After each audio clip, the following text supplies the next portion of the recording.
සුබ දවසක් යාළුවනේ. හූනන් නැඟ වැටීමේ අපට සිදුවන වාසි හා අවාසි පිළිබඳව දැනගනිමු.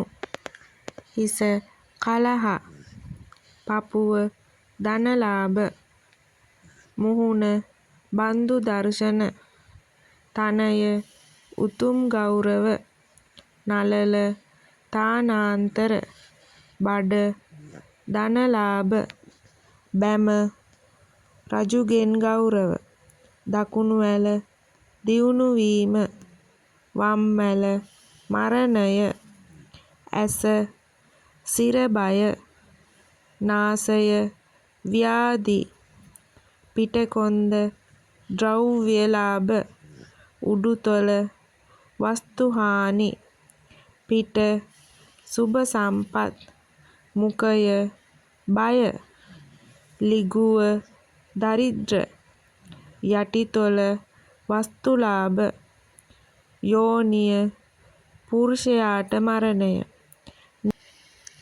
නිකට රාජ දඬුවම්, වම් අතැඟිලි මිත්‍රයන් අතර කලහ, දකුණු කන දීර්ඝායු, වම් කන වෙළඳ ලාභ, ගුදය වස්තු ලාභ, කලව පියාට විපත්, හිස කෙස් මරණය, දකුණු කෙන්ඩ බොහෝ පාඩු, බෙල්ල සතුරු හානි, වම් කෙන්ඩ කලහ, දකුණු උර නීරෝගී, ඇස වට සැප, වම් උර ස්ත්‍රී සැප, දකුණු පාදය රෝග, දකුණු වලලු කර පීඩා, වම් පාදය දුක්, වම් වලලු කර කීර්ති, දකුණු පාදයේ ඇඟිලි රාජ බය,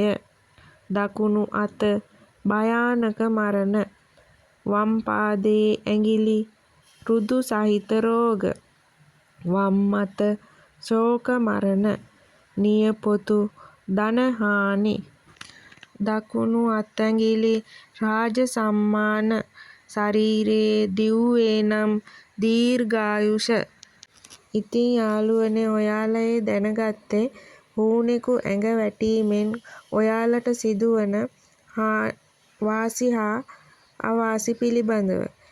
ඔයාලා වැදගත් දෙයක් දැනගත්තා නම් මගේ channel එක subscribe කරලා bell icon එක click කරලා තියාගන්න. එතකොට මම අලුතෙන් දාන හැම වීඩියෝ එකක්ම ඔයාලට බලන්න පුළුවන්. තෙරුවන් සරණයි.